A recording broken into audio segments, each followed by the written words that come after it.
Hello friend, welcome to my YouTube channel key for study.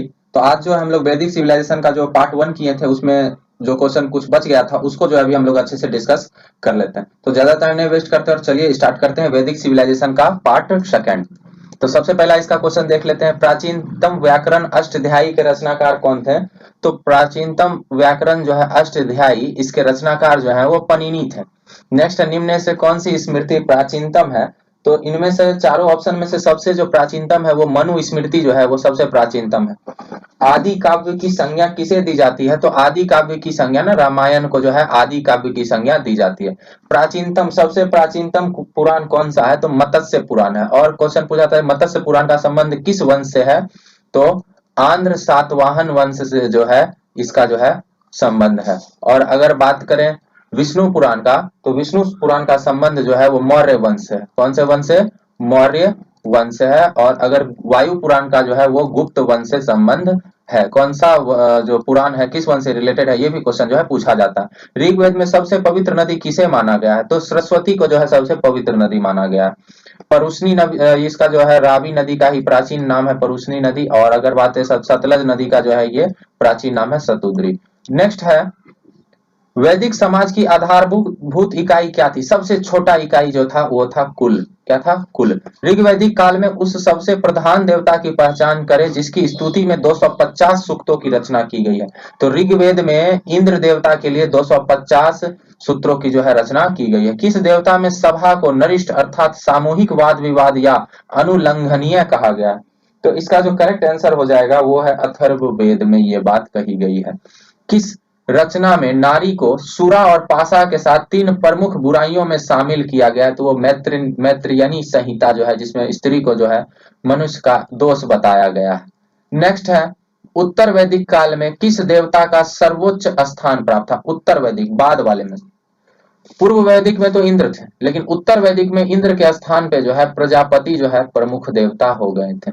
सम्मिलित करना है यज्ञ के बारे में कि किस टाइम जो है किस यज्ञ को किया जाता था। तो अगर राजसु यज्ञ का बात करें तो राजसु यज्ञ को जो है जब राजा लोग सिंहासन पे बैठते थे तो उस समय किया जाता था। और अश्वमेध यज्ञ जो राजनीतिक शक्ति बढ़ाने या प्रदर्शन करने के लिए जो है किया जाता था। मतलब ये करेक्टली मैच है। वाजपेयी यज्ञ जो है शौर्य प्रदर्शन दिखाने के लिए, प्रजा के मनोरंजन के लिए किया जाता था। और अग्निष्टोम यज्ञ जो है देवताओं को प्रश्न करने के लिए किया जाता था, पशु बलि दी जाती थी। कौन से यज्ञ में। अग्निष्टोम यज्ञ। चलिए नेक्स्ट क्वेश्चन देख लेते हैं। नेक्स्ट क्वेश्चन है, सम्मिलित करना है इसमें भी। इसमें है क्या आधुनिक नाम जो अभी हम लोग जानते हैं, और ये प्राचीन नाम है जो कि ऋग्वेद में है। तो परुष्णी जो है बार बार रावी नदी को ही कहा जाता है। शतुद्री जो है सतलज नदी को कहा जाता है। और बिपाशा ब्यास नदी। और चिनाब जो है उसका पुराना नाम अस्कनी है। तो ये करेक्टली मैच्ड है। तो ऑप्शन नंबर 1 2 3 4 ए सही हो जाएगा। संस्कारों की कुल संख्या जो है पूछी जा रही है। तो संस्कारों की कुल संख्या 16। कितनी है। 16। चलिए नेक्स्ट क्वेश्चन देख लेते हैं। नेक्स्ट क्वेश्चन में विभिन्न प्रकार के विवाह है और उनके बारे में यहाँ बताया गया, उसको करेक्टली मैच करना है। ब्रह्म विवाह जो होता है वो अगर विवाह समान वर्ण में हो तो उसको कहते हैं वर्ण विवाह।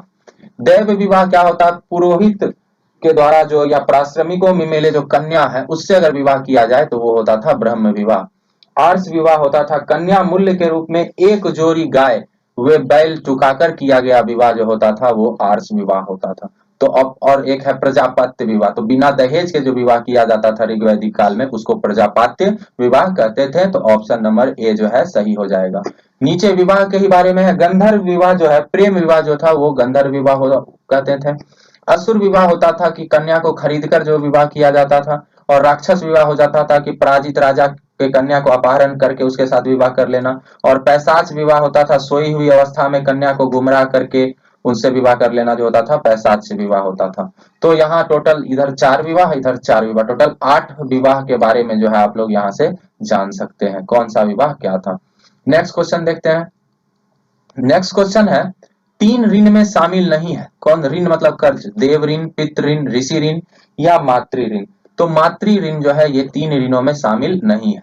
ऋग्वैदिक काल में संबंधित मृदभांड पॉटरी, कौन सा पॉटरी था उस समय। गेरुवर्णी मृदभांड था, चित्रित धूसर मृदभांड था, ए और बी दोनों। तो उस समय जो है गेरू वर्णी मृदभांड था, गेरू वर्णी से, गेरू से, गेरुआ रंग से जो है वह उस समय पॉटरी रंगा जाता था। हरियाणा प्रांत में चित्रित धूसर मृदभांड स्थल किस स्थान पर हाल में किए गए उत्खननों में प्रकाश में आया है? तो इसका जो करेक्ट आंसर है वो हो जाएगा भगवानपुर। तो भगवानपुर ये हरियाणा में है, वहां पर जो है इस तरह का मृदभांड पॉटरी जो है अभी देखने को मिला है। प्राचीनतम विवाह संस्कारों का वर्णन करने वाला विवाह सूक्त जो है वो किसमें पाया जाता है? तो विवाह सूक्त जो है वो ऋग्वेद में पाया जाता है। इसी से जो है हम लोग विभिन्न प्रकार के विवाह के बारे में जान पाते हैं। ऋग्वेद में अधन्य वध योग नहीं शब्द का प्रयोग जो है गाय के लिए किया गया है। चलिए अब हम लोग नेक्स्ट क्वेश्चन देख लेते हैं। नेक्स्ट क्वेश्चन है सुमिलित करना, मैच करना। किसको जो है क्या कहा जाता था ऋग्वैदिक काल में? तो संग्रहित कोषाध्यक्ष जो होते थे उनको संग्रहित्र कहा जाता था। कर जो टैक्स कलेक्शन करते थे उनको भागीद्र कहा जाता था। और पासों के खेल में जो राजा के सहायक होते थे उनको छत्री कहते थे। और जो राजप्रसाद का सक्षक होता था उसको अश्वछाप कहते थे। मतलब करेक्टली मैच्ड है, तो ऑप्शन नंबर ए सही हो जाएगा। नेक्स्ट है ऋतु या प्राकृतिक संतुलन स्थापित करने के कारण किस वैदिक देवता को ऋतस्य गोप कहा गया है? यानी ऋतु के देवता कौन थे उस टाइम में? ऋतु के देवता वरुण थे। वरुण जो है ऋतु के देवता हुआ करते थे। निम्नलिखित में से कौन मूलतः जल या समुद्र का देवता था? तो जल या समुद्र के देवता भी वरुण ही थे। ऋतु के देवता भी और जल या समुद्र के देवता भी वरुण ही थे। नेक्स्ट क्वेश्चन देख लेते हैं। तीन क्रम यानी तीन पग में तीनों लोक को माप लेने के कारण तीनों लोकों को माप लेने के कारण किसे उपक्रम कहा गया है? तो विष्णु भगवान को जो है उपक्रम कहा गया है। नेक्स्ट सुमेलित करना है, कौन किस चीज के देवता है? नेक्स्ट 102 नंबर में जो है पूषण, इनको विवाह का देवता कहा जाता था। रुद्र जो है ये पशुओं के देवता थे। और ध्व जो है ये जगत के पिता इनको कहा जाता था। और अदिति जो है देवों के महान माता थे। तो ये जो करेक्टली मैच्ड है, ऑप्शन नंबर ए करेक्ट हो जाएगा। मनुस्मृति मुख्यतः किससे संबंधित है? तो मनुस्मृति जो है मुख्यतः समाज व्यवस्था से संबंधित है। नेक्स्ट है गायत्री मंत्र की रचना किसने की? तो विश्वामित्र ने की थी। ये तीसरे मंडल में है ऋग्वेद में, थर्ड में। नेक्स्ट है अवेस्ता और ऋग्वेद में समानता है। अवेस्ता जो है किस क्षेत्र से संबंधित है? जैसे भारत वाला जो क्षेत्र है इधर ऋग्वेद, इधर था प्रमुख ग्रंथ। तो अवेस्ता भी एक प्रमुख ग्रंथ है। तो किस क्षेत्र की यह प्रमुख ग्रंथ है? तो ईरान की जो है ये प्रमुख ग्रंथ है। निम्नलिखित में से कौन सी एक ऋग्वेदिक आर्यों का लाक्षणिक विशेषता नहीं है? तो सीधा सीधा हम लोग जानते हैं कि वे लोग लोहे से परिचित नहीं थे। ऋग्वैदिक काल के लोग जो थे वो लोहे से परिचित नहीं थे। नेक्स्ट है ऋग्वेद में निम्नलिखित किन नदियों का उल्लेख अफगानिस्तान के साथ तो कुभा यानी काबुल नदी जो है वो अफगानिस्तान में है। और इसका उल्लेख जो है ऋग्वेद में है। धर्म तथा ऋतु भारत के प्राचीन वैदिक संस्कृति के एक केंद्रीय विचार को विचित्रित करते हैं। इस संदर्भ में निम्नलिखित कथनों पर विचार कीजिए। 4 कथन दिए गए हैं, उसमें से बताना है कौन सा कथन जो सही है। तो धर्म व्यक्ति के दायित्वों एवं स्वयं तथा दूसरों के प्रति व्यक्तिगत कर्तव्यों की संकल्पना थी। तो ये बिल्कुल जो है करेक्ट है। और यही जो है अपना अच्छा दूसरा भी पढ़ लेते हैं। ऋतु मूलभूत नैतिक विधान था जो सृष्टि और उसमें अंतरहीनता सारे तत्वों के क्रियाकलापों को संचालित करता था। तो दोनों करेक्ट है, यानी 1 और 2, ऑप्शन नंबर सी जो है वो सही हो जाएगा। चलिए नेक्स्ट अब हम लोग देख लेते हैं।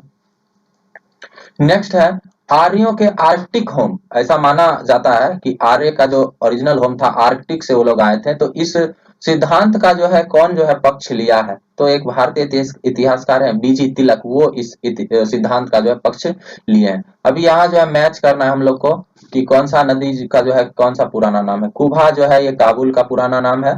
परुसनी जो हो गया ये रावी नदी का हो गया। सदानीरा जो है ये गंडक नदी का हो गया। और सतुद्री जो है ये सतलज नदी का पुराना नाम हो गया। तो अभी देखे हम लोग टोटल 110 इंपॉर्टेंट क्वेश्चन किए हैं वैदिक सिविलाइजेशन का। और लगभग हर टाइप का क्वेश्चन और हर एक क्वेश्चन जो है इसमें हम लोग डिस्कस किए हैं।